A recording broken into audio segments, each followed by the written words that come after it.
Hi, my name is Isel, and I am 29 years old, residing in Lloydminster for 2 years. My name is Jan Alexei Haramita, and I am 22 years old. My full name is Mary Jane Liamera Marhilia, 49.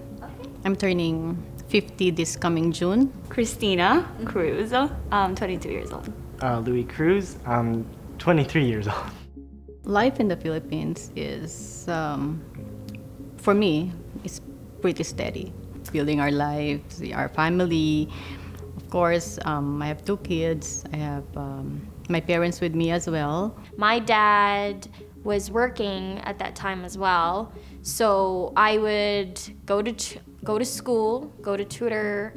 After work, probably around 7 p.m., we would go ride on the jeepney or taxi if we have enough money to ride taxi, and then get supper, and then just go back home again, and then just goes on and on. We lived in this tiny house where it was a lot. There was a shop in front of our house, but it was a tiny house. In our family, there were 6 of us, my mom, dad, and then there's 4 of us siblings. We have this one room where we would all sleep. We had this bunk bed. He and I would all sleep at the top bed. My mom and dad and my little sister would be in the middle, and our oldest brother would be at the very bottom, the pull-up bed. And it would be the only room where there's AC. So even though it was crowded. It was also made out of straw. Yeah. I became a promo girl, I became a cashier, because I want to make my own money. I personally think he chose Canada because he heard about good things in Canada. There's a lot of work opportunities, and he read about the healthcare. He just wanted a better life for us. I was curious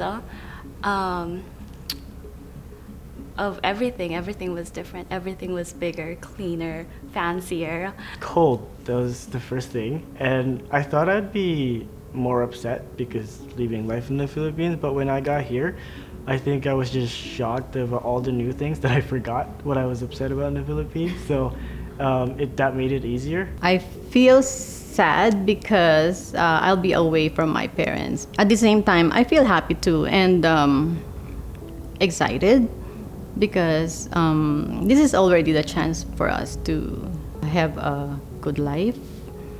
Like, in the Philippines, there are always struggles, right? So going to Canada is the best opportunity for us during that time, because we will be able to, help our families back home. And then we will be able to establish our little family here. My mind is in the Philippines and my soul is in Canada.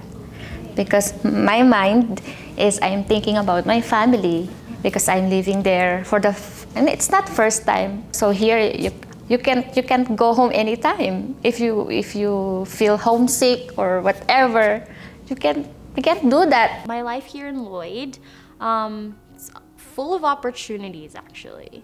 I have an opportunity to work 2 jobs this year, and actually meeting people in different backgrounds. I've never really had that opportunity back in the Philippines because it's always like Filipinos. Here I get to experience more culture actually, more diversity. I know they had a lot of sacrifices, but I can't even imagine how that would feel like, because the change for me wasn't all that bad, but for them, like for a lot of the families, their parents in the Philippines, that would have been really hard for them, especially my mom, who had to go home the first year we were here because her dad was really sick, and that would have been maybe one of the last chances she was able to see him alive, which it was. Yeah.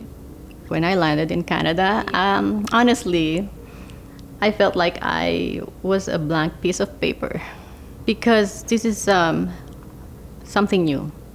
Like I left everything back home. Who am I? What I'm doing there? when I came here, I don't have any credit cards. I don't have bank account.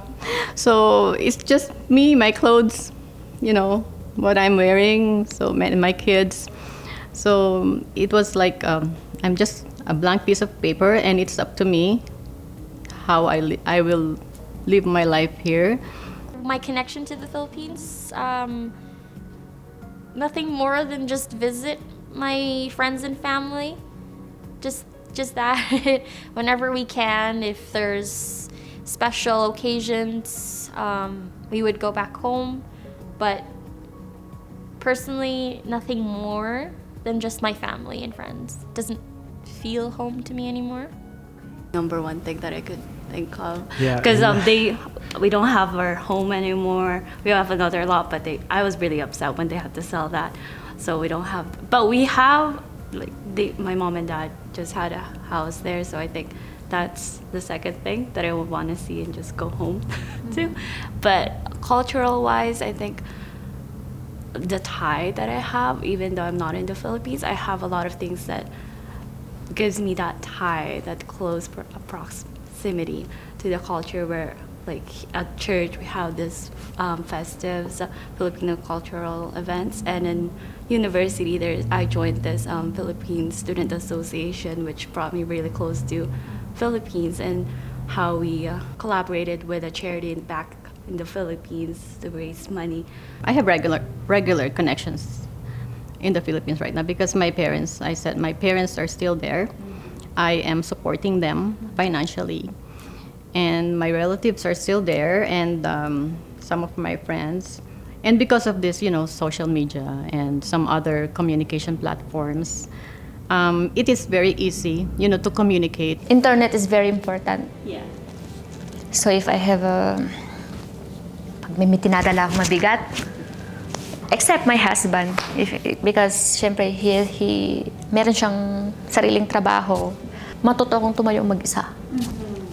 So I balance my life as a Filipino Canadian by keeping my language alive, because my mother tongue isn't Tagalog. Most Filipinos here in Canada, their mother tongue is Tagalog. Mine is actually Bisaya, and that's another dialect in the Philippines, and not many people know about that. So whenever I go back home, I chose not to speak in English with my family. I always have to speak in Bisaya because I want to keep it alive, and I want to keep it with me as part of as a Filipino. I need to have it with me. How I balance my life here as a Filipino Canadian, by simply adapting to changes. I don't forget what our Filipino cultures are too. That was really insightful stories. Yes, that was really, really good. It's Yeah. nice to see different perspectives Mhm. and the fact that they came to Canada at different stages in their life, pretty much. Yeah, yeah. And just the different stories that they were able to share with us. You can really see the contrast between the age groups and what their experiences were like too. Yeah. Like whether it was a good experience or bad experience, you can really see the differences. I really love Tita Jane. So Tita, as in we Yeah. call everybody, out of respect, we call them Tita. Yeah. I really love when Tita Jane said that she feels like she was a blank piece of paper Oh, yeah. upon landing in Canada. Yeah. I think that was really beautifully said. It leaves so much openness and opportunity for her. And at the same time, it's like if you ask like Louis and Christina what it was like for them, they were just like, they had a totally different experience because they were like curious and they were cold. That's why I remember Louis saying he was cold when he first landed into Canada. So And that blank piece of paper metaphor, it was like it really shows how they start a new life Yeah. just by moving. Yeah. Because you do start a whole new life here. Like what she said, she didn't have credit cards, no records whatsoever. The clothes off her back and her kids with her. It's a complete turnaround to what she was comfortable live back in the Philippines. And I think it's also an opportunity to write her own story, or maybe yeah. rewrite your story, right? Who you are, right? Yeah. How you want to be seen. Really, literally, you get to start over. When Aizal shared about her struggles, Oh yeah. that really hit home, especially when we first landed in Canada. And I think you were hit hard. Yes, with I was hit the homesick. hardest with like homesickness, and I couldn't accept the fact that we left family, we left friends, we left memories back in the Philippines that you're just like, we can't bring them to Canada. We can't live the same life. They're literally just back to zero and rebuilding something. I remember you were so homesick that we didn't have, like everybody starting out, we didn't have too much either. And I remembered so distinctly that our parents were forced to buy a computer. Yes. So that we Yeah. can Skype family. That Yeah. way you wouldn't be so homesick. And you can see that with like they depend on the internet and social media to connect Yeah. back home because that's just how you connect to family Yeah. nowadays. Yeah, it's yeah. so powerful. Like the whole thing of social media, a touch of a button, you're able to talk to your family that quickly. Do you find it interesting when we have like certain people in our lives, especially the ones that don't have a lot of connections in like, different countries, that they can easily say, oh yeah, I quit social media? For me, I was just like, oh yeah, I can quit Facebook anytime. But then there's that sense, it's just, I'm gonna miss out on my cousin's post, my aunt posting happy memories and just updates in our other people's lives, pretty much. Yeah, it definitely comes from like a certain, like a certain type of privilege that you have that you don't necessarily need to have social media to connect to family, to friends, to your heritage. Yeah. Right? It has like a way deeper meaning now that social media is like connected to immigration. Yeah. Like to say it's just social media, but like to some people that is their everything. Yeah. Yeah, That is their family there. Yeah, it's their lifeline when they're feeling down, Yeah. right? It's their lifeline when they're feeling upset, Yeah. right? Yeah. So it's so powerful and valuable in that regard. Whose story did you resonate with the most? When Christina said, when they first landed in Canada, she was curious. I had the same exact thought. And the thing is, I was curious and I was fascinated because it was so dark. Because we landed at night. Oh, I yeah. And I could not see anything. I don't know where we're going. We were just getting picked up from the airport. Yeah. And that's it. You don't know anything. You come home and everything was dark. I was excited to land in Canada. What I envisioned living in Canada was to have your typical High School Musical life. Where the high schools, because we grew up watching Disney Channel in the Philippines, watching a lot of Western shows, right? And I just pictured like the High School Musical life, and like the schools would look like that. Vancouver was very much so like different. that. It was The so hallways were crowded. It was just But the person that I most resonated with, despite all those curiosities, was actually Tita Jane's story. Oh, yeah. Yeah.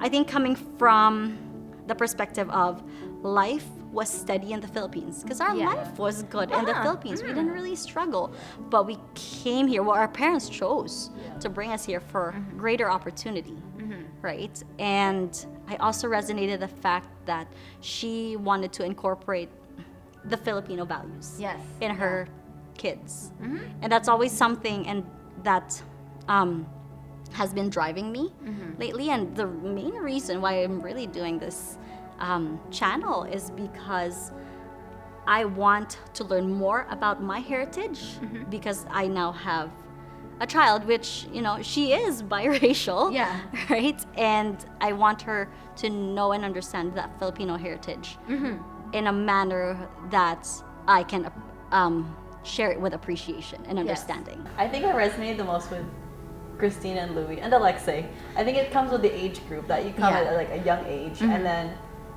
like at the time everything seems blurry. Like everything is just packed up and then you're just on a plane, and then you get here, and all of a sudden you kind of forget about the Philippines because you're young and you just adjust easily. Yeah. You're just like following in other people's footsteps and your parents' footsteps. It's like learning about what I am adjusting to and what life is like here. Like I've always played outside in the Philippines, but here I can't play outside as much because it's cold, or I can't just be left outside alone. Like it's different adjustments, but keeping life the same way. What do you think your guys' biggest takeaway?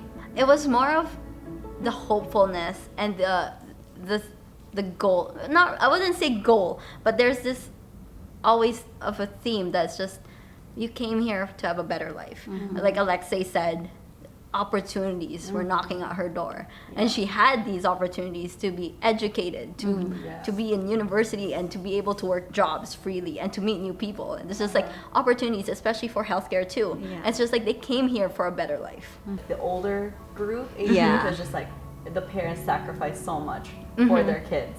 But with the younger kids, I can see the bridge between Filipino life and Canadian life and how that connects. So how you can see how Christina connects her Filipino roots through groups or through festivities, and just Alexei with her language. Yeah. So you can see how that is bridged now, and how they take into consideration their parents' sacrifices as well for their gratefulness. My biggest takeaway is that life was good in the Philippines. Life was simple, but life was good. But life is better Yes. in Canada. Oh yeah. And we are truly grateful for that Yeah. and very appreciative of that. And we always look back with a lot of nostalgia Yeah. and warm feelings with what we've left behind.